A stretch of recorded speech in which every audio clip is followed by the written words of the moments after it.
What is up, guys? Today we're going to be looking at mid laners, the best mid laners for solo queue. And the first thing I want to do before we actually get into it is talk about mid lane Ezreal, specifically this Runeglaive Smite Ezreal. Now this guy is ridiculously strong right now and he is kind of overpowered, but he's getting changed next patch, which is why I'm not going to put him in this video. Now you guys don't really need me to tell you that he is ridiculously strong and you probably should ban him every game, but just for clarity, yes, he is the best mid laner for solo queue right now, but because of the upcoming change that's going to completely remove him, I'm not going to go through in this video. The final thing I want to say before we actually get into the video is mid lane is in a really good spot right now, and there are tons and tons of champions that can carry a game, but these are the ones I just think that can carry hardest, and I'm going to explain why as well. Right, so moving on to the first one on the actual list, at number 5 we have Twisted Fate. Now Twisted Fate's ultimate is ridiculous, it's so strong, like you don't have to outplay anyone in lane, you don't even have to do well in lane, you just have to ultimate to other lanes, get your allies ahead and put the enemies behind. He actually does really good damage mid to late game, and that's only with a few items as well, like getting 2 items is going to be enough to do some serious damage. The biggest thing with him is that you're going to be catching people constantly who are out of position, and that's how you snowball games really easily. After you get someone like that, then you can take a tower, you can take objectives, you can get more kills, and it's like playing with the enemy team only having 4 players, honestly. Now it's not all good, right? His ultimate is crazy, and that's the biggest reason why he's on this list, but his weaknesses are pretty big too. His biggest weakness is that the other assassins in the meta right now are actually really good against him, so if you stay in lane against them, you're probably going to die a couple of times in the game. He's also not as good as some others on this list at team fighting. He only has 2 damaging spells, but one of those is a short cooldown stun, which can actually be really useful in team fights.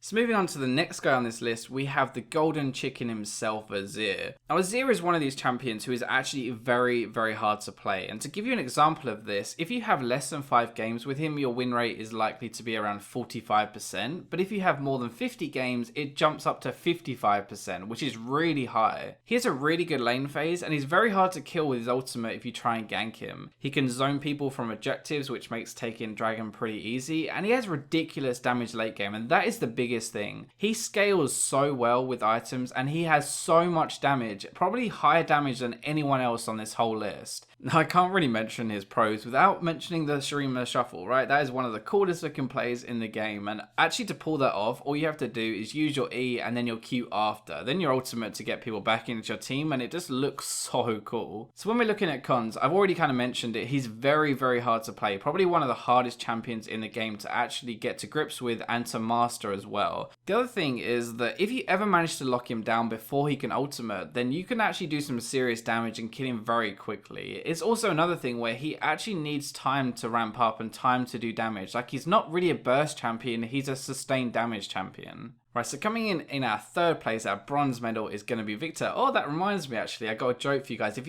anyone makes a kind of crappy play and you want to give them some nice words of encouragement, just ask them if they've been out in the sun recently, because they're looking mighty bronze about now. Okay, that was awful. But anyway, moving swiftly on to VIKTOR.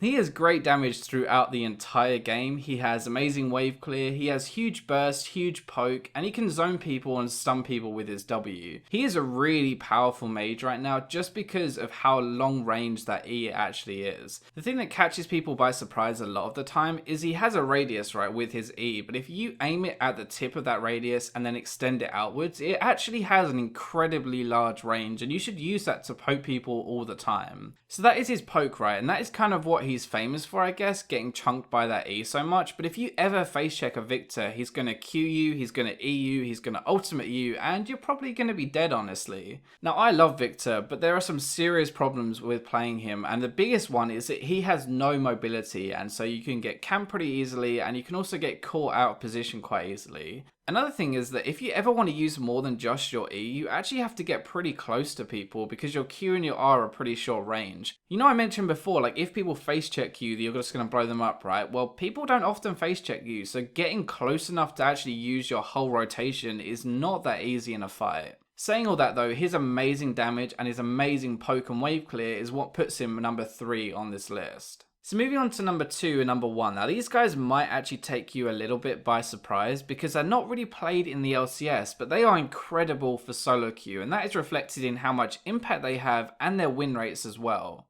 So taking our second place, or our silver medal, and don't you worry, I don't have a joke for this one, is going to be Ari. So she has a good lane phase, she has good damage throughout the game, and the biggest thing about her is that she can pick people and assassinate people really easily. She's very hard to gank with her Q with the speed up, and one charm can honestly just win the game or completely turn the tides of a lane. So the reason she snowballs so hard and is so good right now is because if she actually gets ahead, she's very similar to Twisted Fate. She can just remove someone from the game and make it basically a 5v4. Like if you ever catch someone alone, you can 100 to 0 them, and then that turns that into an objective, it turns it into a tower, it turns it into an advantage for the next team fight. The other really good thing with her is that her team fights are actually incredibly strong as well. So she isn't just this pick champion or a pick assassin, she actually has an incredible team fight, which is very rare for people to have both. I actually really struggled to come up with cons for Ari, but she's skill shot based, she's weak to hard CC, and she's not very good against tanks either. Right, so at number 1, and remember this is purely for solo queue, right? This is purely for winning a game and carrying solo queue, we have Annie. Now Annie has a really good lane phase, she has tons of kill potential, tons of damage, tons of stuns, tons of carry potential, and she's very easy to play as well. And when you roll that all into one little package, you get, well, a little girl. She's just so good right now specifically because of this meta, okay?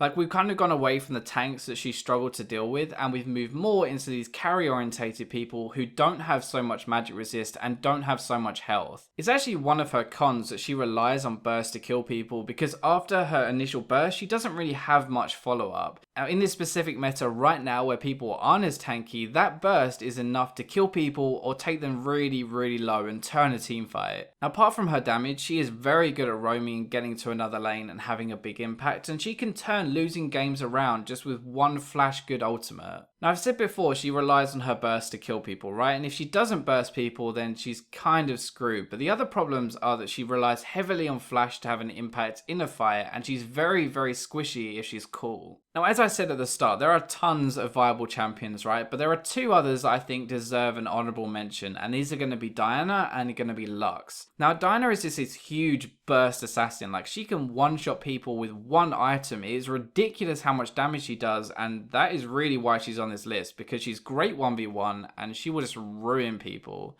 So Lux is kind of a different playstyle to Diana. She isn't this burst assassin, well she is burst I guess, but she also has this utility side to her as well. So Lux is really good at picking people, Lux is really good at keeping her team alive, and that shield is really underrated. The biggest thing with Lux and why I think she's so good right now is because you don't really have to rely on your team. Like you can get picks by catching people in a bind and one-shotting them, and that is just really good to have on your team. So that wraps up the video, and I hope you guys enjoyed it. As always, make sure you let me know what you're playing right now, why you enjoy it, why it's so good in the comments below. I'll stick around there for a little bit, and that's all for this time, but I'll catch you in my next video.